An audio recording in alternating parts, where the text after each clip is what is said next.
Bien, en el bloque América Mining nos encontramos ahora con el editor internacional de nuestra revista Rumbo Minero, José González. José, ¿cómo estás? Encantado, Jorge. Un placer siempre estar contigo. Bueno, en ya cerrando este primer trimestre casi del año, solemos hacer algún tipo de evaluación de lo que ha pasado. Bueno, han habido diversos temas como el huracán Trump, pero entre las otras cosas importantes también está el precio del oro, está la demanda del cobre. ¿Cuál es el balance de estos primeros 3 meses del año? El oro sigue superando, Jorge, todas las barreras pensables e impensables y ya superó los $3.000. Que habíamos hablado que los 3.000 iban a ser hacia finales del año. Correcto. Pero ahora ya la superó, ¿no? Lo superó 3.000, bajó a 2.900 y piquito, volvió, está en 2.032. Ya Goldman Sachs incrementó su objetivo para este año a 3.100. Hay otros analistas que dicen que podría llegar a los 3.300, 3.500 y parece que el oro es indetenible. Y en el caso del Perú es singularmente importante, como sabes, porque nuestros minerales son el cobre y el oro. Pero tiene que ver con los problemas políticos que genera Trump, la incertidumbre que genera Trump. Y recordamos que el Bitcoin que había subido superó la barrera de los 100.000, hoy está ligeramente por encima de los 80.000. El mercado, hay mucha inseguridad en virtud de las decisiones de la administración Trump. Viene una crisis constitucional porque ya las cortes están en pleno proceso de negar una serie de decisiones que la administración Trump quiere hacer y en las cuales insiste. Por otro lado, hay tensión global en Medio Oriente y está la guerra de los aranceles. Y además la Reserva Federal se reúne para decidir qué va a hacer con las tasas de interés. La expectativa generalizada es que las tasas de interés no van a seguir subiendo. La inflación el mes pasado en los Estados Unidos cayó del 3% al 2.8%. Sin embargo, no se puede cantar victoria todavía. Y el oro es el metal activo refugio por excelencia. Ya no solo se está comprando directamente, sino que se están comprando a través de instrumentos financieros como los ETFs, que siguen manteniendo la demanda. Ahora, cuéntanos un tema, tú hablaste sobre los aranceles, es verdad, pero por un lado tenemos el cobre, a Perú no le afecta mucho porque lo vende mucho hacia China. Correcto. ¿No? Chile sí le afecta, ¿no? Porque lo vende más a Estados Unidos, pero en otros productos tenemos una oportunidad. Correcto. Por ejemplo, si van a ponerle aranceles a México en las paltas, en el famoso aguacate, Perú tiene una oportunidad importante. Mira lo que hizo con los arándanos el Perú, no tenía nada hace años y ahora es el primer productor mundial. ¿Hay oportunidades de otros productos para Perú en esta coyuntura? Sin duda, particularmente agroindustriales. Tenemos un acuerdo de libre comercio con los Estados Unidos. Digamos, eso para la administración Trump no significa mucho en la medida que hay un acuerdo de libre comercio, el más antiguo con México y Canadá, y sin embargo está aplicando, pero no está aplicando los aranceles. La administración Trump... Pero necesitan buscar, ante esa decisión, correcto, necesitan buscar otros productores. Y aparentemente el Perú no registra en el mapa de los disgustos del presidente Trump. Es decir, no existimos, ¿sí? Y en la medida que no existimos, las rutas siguen abiertas. Hablaremos en el siguiente segmento sobre el cobre. Sin embargo, no parecemos estar en el mapa y tenemos ventajas. Eventualmente, si la administración sigue en la misma, la administración Trump sigue en la misma dirección, el puerto de Chancay podría representar algún ruido vis a vis lo que ha sucedido en Panamá con los puertos de Hutchinson, que finalmente fueron vendidos a BlackRock, pero hoy día hay una investigación. El gobierno chino está preguntándole a Li Ka-shing, al vendedor de Hutchinson de los puertos a BlackRock, que cómo se tomó la decisión. Hay una investigación en el caso panameño sobre las licencias, porque se venden los activos, se vende el flujo de caja y las licencias de los puertos. Vienen una serie de discusiones que van a seguir generando ruido. En el Perú no nos ha afectado directamente todavía. Tenemos que volar bajo nomás. Correcto. Y en el caso del precio del oro, que refleja estos riesgos, lo que sí hay que atender en el Perú es la minería ilegal vinculada al oro, porque estos niveles de cotización hacen más atractiva, claro, la actividad para los mineros ilegales. De acuerdo. Habías ofrecido, José, hablar sobre el desenvolvimiento del cobre, 5,2 la libra, que habla de una recuperación, ¿no? Cuéntanos. Correcto, el cobre, como sabe César, que había subido hasta ese 5,2 y había caído por una serie de expectativas en virtud del crecimiento chino y la desaceleración de la electromovilidad, está recuperando esos niveles del 5%, está 3% por debajo de ese 5,2 por una serie de dinámicas que están favoreciendo al metal. Por un lado, China anuncia un nuevo paquete de estímulo económico directamente al consumo, más allá del monetario que anunciaron el año pasado, y además lo que mejora las demandas la demanda de lo que sea la recuperación industrial, y los aranceles, las tarifas que ha preanunciado el estudio que está haciendo el Departamento de Comercio en relación al cobre a los Estados Unidos, está generando que los Estados Unidos empiece a acumular inventarios rápidamente. Hay solo 2 fundiciones de cobre en los Estados Unidos. Y esa demanda por recuperar los inventarios está generando que el precio del cobre siga subiendo y vaya a llegar prácticamente a niveles históricos. Las perspectivas siguen siendo muy positivas porque los fundamentales, independientemente de los aranceles y las decisiones coyunturales de la administración Trump, se mantienen. La población global sigue creciendo, el cobre va a seguir siendo demandado en términos de construcción, las ventas de automóviles eléctricos e híbridos siguen incrementándose, y las energías de fuentes renovables y la inteligencia artificial siguen en la coyuntura que hemos analizado, independientemente del ruido político, y los nudos en la oferta son permanentes y van a ser constantes. Por lo tanto, podríamos ver que el supercobre regrese este año. Todos estos temas los vamos a tener en la revista Rumbo Minero a lo largo del año, desarrollados por la edición de José González y de todo el equipo de Rumbo Minero. Muy bien. No se olviden la revista Rumbo Minero. Si quieres ser proveedor o eres proveedor del sector minero, tienes aquí una excelente herramienta de negocios con todo lo que significa el paquete publicitario, que tiene más de 70 beneficios. www.rumbominero.com. Puede usted bajar la revista completamente gratis con todos estos temas tan importantes. Muy bien, vamos a ver una pausa comercial y regresamos. ¿Quieres posicionar tu marca y ampliar tu cartera de clientes en el sector minero? Participa en la revista minera más influyente de América y haz que tu marca llegue directamente a mineras, contratistas y a los principales tomadores de decisiones del sector minero, con gran presencia en nuestra multiplataforma internacional, que incluye programa de TV, páginas web y redes sociales especializadas, con un alcance de 2.7 millones de personas. Pregunta por nuestros paquetes publicitarios anuales y anuncia en la revista Rumbo Minero, tu mejor herramienta de negocios en el sector minero. Invierte bien, invierte con los líderes. Mayor información en www.rumbominero.com. Bien, nos encontramos ahora con Carlos de la Torre Paredes. Él es politólogo, escritor y docente universitario.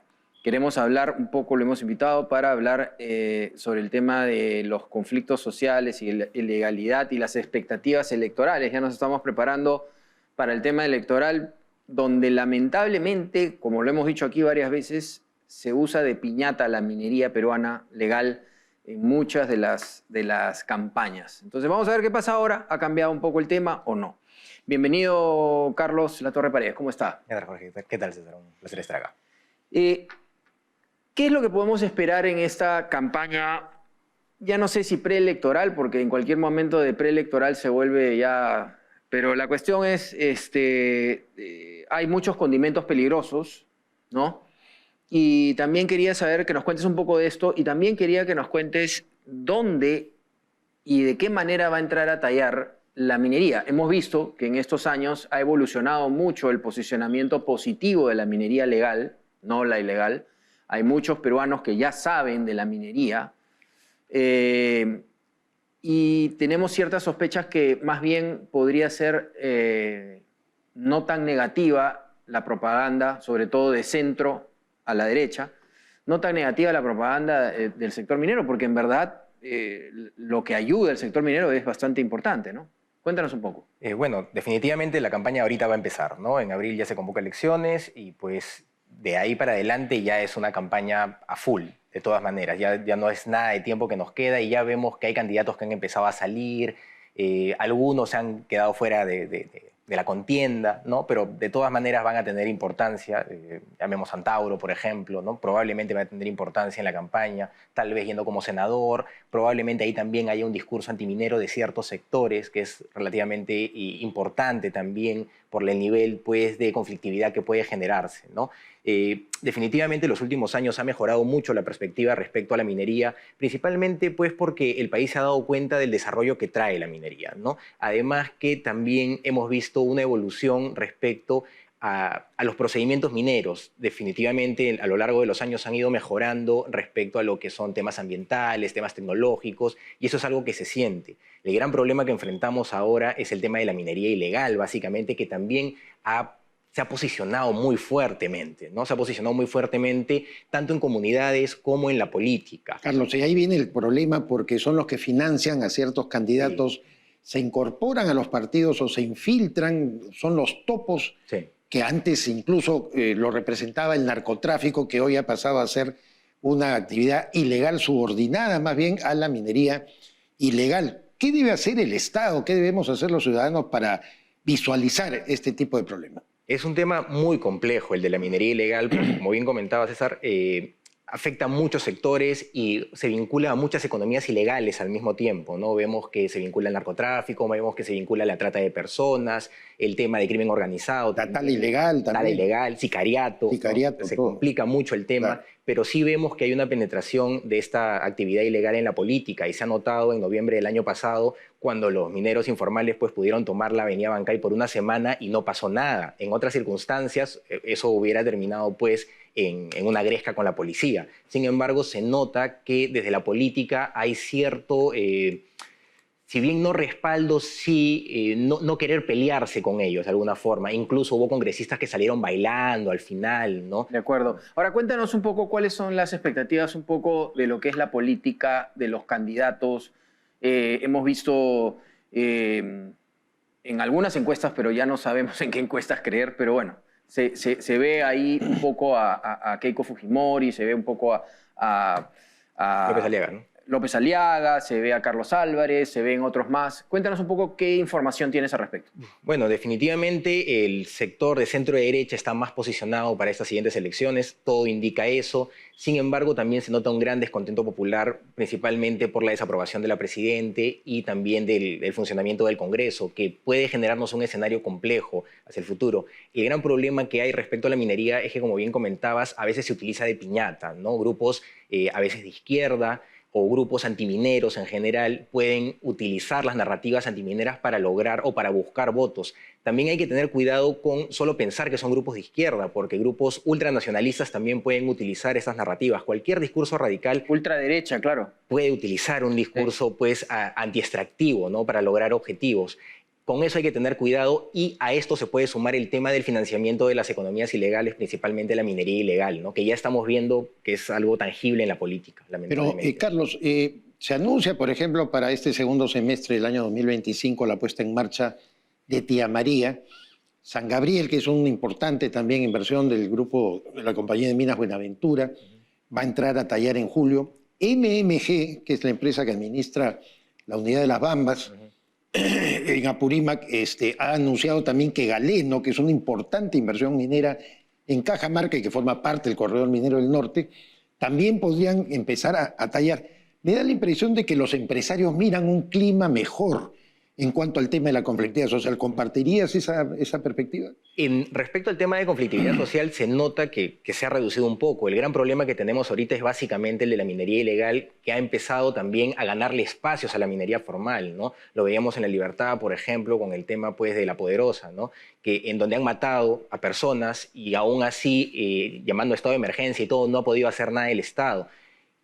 Tenemos temas muy complejos ahí y es algo que sigue avanzando. El gran problema que vamos a enfrentar muy probablemente es que estas actividades ilegales también están llegando a negociar con las comunidades y un problema que se ve en el Perú lamentablemente es la corrupción. La sociedad, la población muchas veces no ve directamente los beneficios que trae la minería, que son muy grandes porque llegan con canon, llegan pues con tecnología, con todo. Sin embargo, en el proceso político a veces eso se diluye. y pues las actividades ilegales les dicen te vamos a dar cosas de forma muy rápida, ¿no? Y vemos que hay cierta validación también de comunidades frente al tema de actividades ilegales. Y eso sí me preocupa un poco porque si es que sigue creciendo la actividad ilegal en contra, pues, en contraposición a la actividad formal, preocupa qué va a pasar con el empresariado, ¿no? Si realmente van a ver viable invertir. El tema de la libertad es muy, muy problemático porque están matando personas, se llama estado de emergencia, no se hace nada con eso, no se logra nada. Es un pésimo mensaje y eso sí genera cierta preocupación, ¿no? Para terminar, el próximo presidente de la República debe ser una persona decidida con la minería ilegal y para poder atraer justamente las inversiones para la legal. Definitivamente la minería ilegal hay que combatirla a toda costa. Ha llegado a un nivel muy alto ya. Es terrible. El año pasado se hablaba de más o menos 12.000 millones de dólares, ¿no? Frente a los 40.000 millones que estaba produciendo la minería formal. Pero esos 12.000 millones de dólares es un montón de plata que no está pagando impuestos, que está contaminando, que está vinculado a otras actividades ilegales. Terriblemente también el tema de trata de personas, que a veces se invisibiliza, lamentablemente, por parte de nuestros políticos. Otro día un congresista daba una entrevista en un podcast y minimizaba el tema, pues, de la trata de personas, por ejemplo. Entonces es algo que tenemos que combatir no solamente porque nos esté afectando económicamente, sino porque está dañando a la población también, gravemente, ¿no? Bien, Carlos de la Torre Paredes, politólogo, escritor y docente universitario. Muchísimas gracias, Carlos, por estar en Rumbo Minero y te esperamos en otro momento. Muchas gracias. Bien, vamos ahora a una pausa comercial y regresamos.